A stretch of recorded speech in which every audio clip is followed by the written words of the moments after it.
कार्तिक के इतना कहने पर राजकुमारी और ज्यादा भयभीत हो जाती है कि पिताश्री और रानी माता का क्या हुआ, वो कहाँ है, किस हाल में है। इस तरह सवाल करने लगती है। कार्तिक राजकुमारी को चुप कराता है और कहता है, कार्तिक, इस तरह घबराने से कुछ नहीं होगा। क्या पता राज्य के अंदर का हाल क्या है। हमें सचेत होकर और सावधानी से सब पता लगाना होगा। राजकुमारी, लेकिन भैया, किसी सामान्य सेना का तो हम मुकाबला कर सकते हैं, परंतु इस तरह की मायावी सेना का कैसे करेंगे। कार्तिक, क्यों नहीं करेंगे। जैसे कुलसी का किया था ना सामना, वैसे ही तीनों मिलकर इस सेना का भी मुकाबला करेंगे और जीतेंगे भी। क्या आप इतनी कमजोर हैं। राजकुमारी, नहीं भैया, मैं कमजोर नहीं हूँ, और बीरप्पा के छल का बदला लेने के लिए तो मैं कुछ भी कर सकती हूँ। मैं अकेली ही इस सेना से भिड़ सकती हूँ। कार्तिक, वाह, ये हुई ना बात। इसी बहादुरी से हमें बीरप्पा को हराना है। राजकुमार, आप दोनों एक दूसरे की तारीफ ही करते रहोगे या कोई योजना भी सोचोगे। कार्तिक, हाँ, सोचते हैं। कार्तिक कुछ देर सोचकर कहता है, कार्तिक, मेरे पास एक योजना है। राजकुमारी, क्या, शीघ्र बताओ। कार्तिक, मैं इन सैनिकों को अपने नियंत्रण में कर सकता हूँ। यदि एक एक सैनिक मेरे पास में बन जाए तो मैं मंत्र से उसको अपना गुलाम बना सकता हूँ। राजकुमार, वो कैसे, ऐसा कैसे करोगे, क्या ये संभव है। कार्तिक, हाँ, यह मायाविक सैनिक है और यह सब स्वयं कुछ नहीं कर सकते हैं। इनको कोई ना कोई निर्देश देने वाला होना चाहिए। मायावी शक्ति हमेशा किसी के द्वारा नियंत्रित रहती है और मैं इस मायावी शक्ति को नियंत्रित कर सकता हूँ। राजकुमार, वाह, यह तो बहुत अच्छी बात है, लेकिन एक साथ इतने सैनिकों को तुम पास में बांधोगे कैसे। कार्तिक, हाँ, यही समस्या है। यदि एक सैनिक सामने हो तो मैं उसको कैद कर सकता हूँ। राजकुमार, तो हमें इन सबको अलग अलग करना पड़ेगा। राजकुमारी, वो कैसे करेंगे, लेकिन यदि हम ऐसा कर सके तो मैं तलवार से इनका सामना जरूर कर सकती हूँ। कार्तिक, हाँ, यह भी ठीक है। अब सुनो, हम तीनों को भी अलग अलग रहना होगा। हम 3 तरफ से जाएंगे, 2 तरफ से आप दोनों, उनका जब तक हो सके मुकाबला करना, और जब तक मैं किसी एक को पास में बांध लूंगा, लेकिन मेरा इशारा मिलते ही आपको तुरंत वहां से वापस आना होगा, वरना आप मुश्किल में पड़ सकते हो। राजकुमारी, लेकिन भैया, आपके इशारे का कैसे पता चलेगा। कार्तिक सोचकर, मैं जोर से बीरप्पा का नाम लूंगा और आप समझ जाना। नाम सुनते ही आप दोनों दौड़कर वापस उसी जगह छुप जाना, लेकिन ध्यान रहे, यदि कोई सैनिक आपका पीछा कर रहा हो तो उसको खत्म भी करना। राजकुमारी, ठीक है, मैं इसका पूरा ध्यान रखूंगी। कार्तिक, चलो फिर। कार्तिक छुप जाता है, जबकि राजकुमारी और राजकुमार तलवार लेकर सामने से जाते हैं। सैनिक जैसे ही देखते हैं उन पर टूट पड़ते हैं, लेकिन राजकुमारी ने एक किशोर योद्धा की भांति लड़ते हुए सैनिकों को मार रही थी। अपने सैनिक मरते देख कुछ सैनिक चुड़ैल बन जाते हैं। तभी जोर की आवाज आती है, बीरप्पा। बीरप्पा का नाम सुनते ही सभी सैनिक दौड़ते हैं और मौका पाकर राजकुमार और राजकुमारी दौड़कर छुप जाते हैं। लेकिन दूसरी तरफ से कार्तिक एक साथ 2 सैनिकों को बंदी बनाकर ले आता है। थोड़ी देर में राजकुमार राजकुमारी भी आ जाते हैं। अपनी योजना में कामयाब होकर तीनों बहुत खुश होते हैं। उधर सैनिकों में अफरा तफरी मच जाती है कि अचानक यह क्या हुआ। राजकुमार, कार्तिक, अब तुम अपना काम शीघ्रता से करो। कार्तिक, चिंतित ना हो राजकुमार, अब हम जरूर कामयाब होंगे। कार्तिक एक मंत्र फूंकता है और दोनों सैनिक बेहोश हो जाते हैं। कुछ क्षण बाद दोनों अलग ही अंदाज में आंखें खोलते हैं। कार्तिक के चेहरे पर मुस्कान देखकर राजकुमार समझ जाता है कि अब कार्तिक अपनी योजना को पूर्ण रूप से कामयाब हो गया है। फिर कार्तिक सैनिकों से राज्य के बारे में पूछता है। सैनिक एक गुलाम की तरह बीरप्पा की प्रत्येक चाल और कार्य का वर्णन करता है। राजा और रानी के साथ अन्य बंदियों का भी संपूर्ण जानकारी देता है। कार्तिक, राजकुमारी, मेरा शक सही निकला था ना, लेकिन अब हम इन 2 सैनिकों के सहारे एक सेना का निर्माण करेंगे जो बीरप्पा से लड़ने में हमारी मदद करेगा। राजकुमारी, वो कैसे भैया, यह हमारी मदद कैसे कर सकते हैं। बीरप्पा ने सैनिक को पकड़ने के बाद कार्तिक उसके बस में कर लेता है। बीरप्पा के दोनों सैनिक बीरप्पा की सारी बातें बता दी। बीरप्पा की करतूत से राजकुमार बहुत क्रोधित हुआ। राज्य के छीनने से ज्यादा अपने माता पिता के साथ हुए दुर्व्यवहार से दुखी हुआ और क्रोध में गरजने लगा। लेकिन कार्तिक ने समझाया कि हमें इस कदर सोच समझकर उठाना होगा। क्रोध में कहीं गलती हो गई तो हमें बहुत परेशानी हो जाएगी। राजकुमारी, भैया, अब हमें जल्दी ही कुछ करना चाहिए। बीरप्पा का अत्याचार न केवल अपने परिवार पर बल्कि राज्य के सभी प्रजाजनों पर भी बढ़ रहा है, जैसा सैनिक ने बताया। कार्तिक, हाँ राजकुमारी जी, लेकिन पहले योजना बनानी होगी। बीरप्पा के पास सेना है और हम यहाँ सिर्फ 3 लोग हैं, तो हमें हर कार्य योजना के अनुरूप करना होगा। राजकुमार, कार्तिक, तुम सिर्फ योजना बनाओ, अब हमारे पास ज्यादा वक्त नहीं है। कार्तिक, हाँ राजकुमार, थोड़ा धीरज रखो, और हाँ, कोई भी कदम हम तीनों आपस में एक दूसरे के सलाह करने के बाद ही उठाएंगे। कहीं प्रतिशोध में तुम बिना सोचे समझे मत बढ़ना। राजकुमार नहीं कार्तिक, तुम बताओ, हम उसी अनुसार आगे बढ़ेंगे। राजकुमारी, कार्तिक भैया सही कह रहे हैं, लेकिन हमें कुछ लोग तो चाहिए जो हमारा सहयोग कर सकें। कार्तिक, उसके लिए मेरे पास एक योजना है। राजकुमार, क्या? जल्दी बताओ। कार्तिक, ध्यान से सुनो, इन सैनिकों को अब मैं जो आदेश दूंगा वो वैसा ही करेंगे। सबसे पहले तो इस रास्ते पर सारे सैनिकों को हम इनके जरिए यहाँ बुलाएंगे और मैं उनको वश में कर लूंगा। उसके बाद हमारे वश में होकर यह सैनिक हमारा हर आदेश मानेंगे और फिर धीरे धीरे राज्य के लोगों को हम यहाँ जंगल में बुलाएंगे।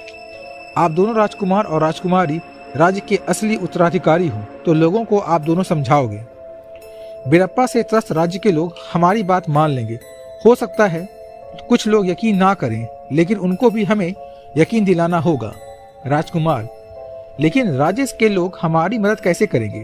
कार्तिक, जितने भी लोग हमारे साथ होंगे उन सबको राजकुमारी तलवार चलाना सिखा देंगी। हमें थोड़ा वक्त भी लगेगा, लेकिन ऐसा ही करना पड़ेगा। राजकुमारी, हाँ भैया, मैं सबको तलवारबाजी सिखा दूंगी, लेकिन हमारे पास हथियार कहाँ से आएंगे? कार्तिक, वो भी हो जाएगा। हम इन्हीं सैनिकों से और अन्य सैनिक जिनको वश में करेंगे उनसे हथियार से काम चलाएंगे। फिर जब हमारे पास ज्यादा सैनिक हो जाएंगे तो हमें हथियार के लिए एक और चाल चलनी पड़ेगी, जो मैं बाद में बता दूंगा। पहले हम इतना तो करें, फिर आगे सोचेंगे। राजकुमार, ठीक है, तू अपने काम में लगो, मुझे क्या करना है ये बता देना। कार्तिक, ठीक है। फिर कार्तिक उन दोनों सैनिकों के जरिए उस रास्ते के बाकी सैनिकों को एक एक करके जंगल में ले आते हैं और वहां आते ही कार्तिक उन सबको अपने बस में कर लेता है। धीरे धीरे राज्य के अंदर जितने भी सैनिक तैनात थे उन सबको उसी जंगल में उसी तरीके से ले जाकर वश में कर लिया जाता है।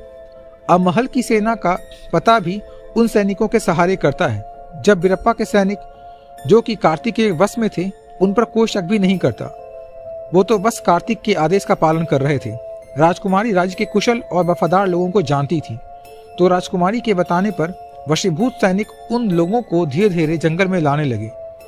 बिना किसी को शक हुए कार्तिक की योजना आगे बढ़ रही थी। राज्य के लोग कार्तिक और राजकुमार को तो नहीं जानते थे, लेकिन सब राजकुमारी को जरूर जानते थे, तो सब लोग कार्तिक की योजना से सहमत हो गए। राजकुमारी को जानने का परिणाम यह हुआ कि अब राज्य के लोग भी धीरे धीरे एक एक करके अन्य लोगों को जंगल में लाने लगे और बिरप्पा के खिलाफ सेना बनाने में मदद करने लगे। उधर राजकुमारी सबको तलवार चलाना सिखा रही थी। चूंकि राजकुमारी भी एक कुशल योद्धा थी, हथियार चलाने में माहिर थी, तो प्रजाजनों को अच्छे से तैयार कर रही थी। 10 दिनों के बाद राजकुमारी और कार्तिक ने मिलकर हजारों की तादाद में राज्य के साधारण लोगों को सैनिक का रूप दे दिया। अब इन 10 दिनों में राजकुमार भी हथियार चलाना सीख गया था, लेकिन सेना तो अब बिरप्पा की सेना से बहुत कम थी, हथियार भी कम। महल में तो सैनिकों को भेज नहीं सकता था, क्योंकि बिरप्पा भी तो शैतानी शक्ति वाला था, वो पहचान जाता। राजकुमारी ने अब राज्य के और लोगों को शामिल करना चाह रही थी। कार्तिक के कहने पर जिन लोगों को हथियार चलाना सिखाया था उनको राज्य के अन्य लोगों को समझा कर लाने के लिए भेजा। प्रजा बिरप्पा से नाखुश थी, तो सभी चाहते थे कि बिरप्पा राज्य से बाहर हो, इसलिए सभी राजकुमार और राजकुमारी का साथ हो गए। अब बस कमी थी तो हथियारों की। राज्य में एक लोहार को राजकुमारी जानती थी, जो कि हथियार बनाता था। कार्तिक ने एक सैनिक को भेजकर उसको बुलाया। वो लोहार भी राजकुमारी को जानता था, लेकिन राजकुमार और कार्तिक को नहीं जानता था, तो थोड़ा संकोच में था। कार्तिक, महोदय, मेरा नाम कार्तिक है और मैं पंडित विशंबर जी का पुत्र हूँ। यह आपकी राजकुमारी के जुड़वा भाई विजय राज हैं। हम दोनों शिक्षा ग्रहण करने हेतु राज्य से बाहर थे। अब राज्य पर इस तरह की विपदा आ गई है, तो आपकी सहायता की जरूरत है। लोहार, मैं राजकुमारी जी को अच्छे से जानता हूँ, माफी चाहता हूँ, आप दोनों को पहचान नहीं सका। राज्य पर आई विपदा से सब त्रस्त हैं। आप बताओ मैं आपकी कैसे सहायता कर सकता हूँ? कार्तिक जी, आपको हथियार बनाने आते हैं। हमारे पास ना तो संसाधन है, ना ही पर्याप्त हथियार। आप अतिशीघ्र हमें हथियार बनाकर दीजिए। यह राज्य सदैव आपका ऋणी रहेगा। लोहार जी महोदय, मुझे राज्य की भलाई के लिए काम करके गर्व होगा। मेरे पास जितना संसाधन है वो पर्याप्त है, मैं हथियार बना दूंगा। आप मेरे साथ 5-7 लोगों को भेज दीजिए जो मेरी मदद कर सकें। कार्तिक जी जरूर, लेकिन आप जल्द कीजिएगा यह काम, हमारे पास बहुत कम समय है। लोहार, आप निश्चिंत रहें, कल तक पर्याप्त हथियार मैं बना दूंगा। लोहार कुछ लोगों को साथ लेकर जाता है और काम में लग जाता है। पूरी रात्रि में काम करके राजकुमारी की सेना के लिए हथियार बना लेता है, लेकिन इतनी मात्रा में हथियार राज्य के बाहर ले जाए कैसे? डर था कि यदि बिरप्पा के किसी खास की नजर पड़ गई तो सारी योजना चौपट हो जाएगी। लोहार वापस जंगल में कार्तिक के पास आता है और बताता है, कार्तिक, अपने वशीभूत सैनिकों को एक एक करके भेजता है और प्रत्येक सैनिक अपने साथ दो दो तलवार लेकर जंगल में वापस आते हैं। शाम होते होते कार्तिक के पास सेना और हथियार दोनों इतने हो जाते हैं कि बीरप्पा के सेना से मुकाबला किया जा सके। उधर राजकुमारी रात्रि में भी आराम नहीं करती, बल्कि सभी को तलवार चलाना सिखाती रहती है। अब बस सुबह का इंतजार था। कार्तिक, हमारे पास अब इतनी सेना भी हो गई है कि हम बीरप्पा का मुकाबला कर सकते हैं, लेकिन फिर भी हमें सावधानी से अपनी योजना को आगे बढ़ाना है। सेना को दो भागों में बांट लो, एक का सेनापति राजकुमार, दूसरी की राजकुमारी। मायावी सैनिकों को मैं लेकर जाऊंगा। राजकुमारी, हमें किस तरह से आक्रमण करना होगा?